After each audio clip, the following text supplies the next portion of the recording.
ఇప్పుడు ఇక్కడ ఎలా ఉంటుంది అని అంటే అండి, గర్భవతిగా ఉన్నప్పుడు మాల వేసుకోవచ్చా అంటే, చెల్లెల ఇంటికి వచ్చినా లేకపోతే ఇంకొకళ్ళ ఇంటికి వచ్చినా 7 నెలలు దాటిన తర్వాత ఆ యొక్క పిండానికి ప్రాణం వస్తుంది కాబట్టి ఎప్పుడైనా ఆ యొక్క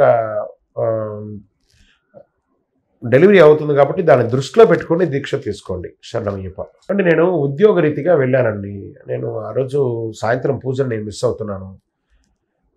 నేను ఒక డాక్టర్ని, కార్డియా సర్జన్ని. సర్జరీకి వెళితే 8 గంటలు 9 గంటలు నేను ఆపరేషన్ చేయాల్సి ఉంటుంది. నేను బయటకు వచ్చేటప్పుడు 12, 12:30 అయిపోతుంది. సాయంత్రం 5కి వెళ్తే మరి నేను అప్పుడు స్నానం చేసి పూజ చేయాలా లేకపోతే ఎలా అంటే, మీరు వృత్తిపరంగా వెళ్ళొచ్చారు కాబట్టి స్నానం చేసుకొని ఒక నమస్కారం చేసేసుకొని పడుకోండి.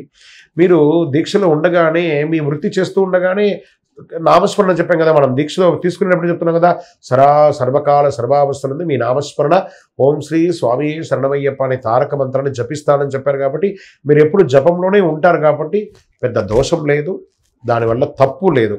ఎందుకంటే మీరు ఇతరుల ప్రాణాన్ని కాపాడడానికో మీ కుటుంబాన్ని రక్షించడానికో ఆ వృత్తిలోనే ఉన్నారు కానీ టైంపాస్ చేయలేదు కాబట్టి దానికి దోషం లేదు. శరణమయ్యప్ప. అందుకని పని కట్టుకొని డైలీ లేట్ చేయకూడదు. శరణమయ్యప్ప. అంటే కొంతమంది సామూహికంగా దీక్ష తీసుకొని వారిలో ఒకరిని గురువుగా ఎంచుకొని వారు ఒక పీఠంలాగా పెట్టుకొని ఉంటారు. ఆ స్థానంలో ఆ గురువు గారికి కొన్ని అవాంతరాలు జరిగి మాల ఇప్పేశారనుకోండి, మిగతా వాళ్ళ పరిస్థితి ఏంటి, ఆ పీఠం ఏం కావాలి అంటే, అందుకే అండి గ్రూప్ పీఠాలు పెట్టుకోకండి అని చెప్పేది, ఇంట్లోనే పెట్టుకోవాలి అని చెప్పడం. అదొకటి ఫస్ట్. ఒకవేళ ఆయన తీసేస్తారనుకోండి, మీ పరిసర ప్రాంతంలో తెలిసిన ఒక గురువు గారిని గైడెన్స్ తీసుకొని వారి చేత అన్నీ చేయించుకోండి. శరణమయ్యప్ప. ఇంట్లోనే సన్నిధానం పెట్టుకోవాలని శాస్త్రం ప్రమాణం చెప్పబడింది. మీరు మాల వేసుకునేది మీకోసమే కానీ గ్రూప్ కోసమో సన్నిధానం కోసమో ఎక్కడో అద్దె ఇంటికి తీసుకొని కాదు.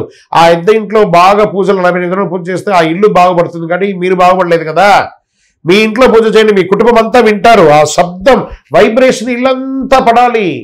వ్యాధులు ఉన్న వాళ్ళకి వ్యాధులు తీరుతాయి, అనారోగ్యం ఉన్న వాళ్ళకి ఆరోగ్యవంతులు అవుతారు, ఏ విధమైనటువంటి బాధలు ఉన్న వాళ్ళందరూ ఉంటారు, మీ చుట్టుపక్కల ఇళ్లలో వాళ్ళు కూడా పవిత్రంగా ఉంటారు, అద్భుతంగా ఉంటారు. ఆ వైబ్రేషన్ వచ్చి మీ కుటుంబం అంతా కూడా అద్భుతమై ఐశ్వర్యంగా సంపన్నంగా ఆరోగ్యంగా ఆనందంగా ఉంటారు. శరణమయ్యప్ప.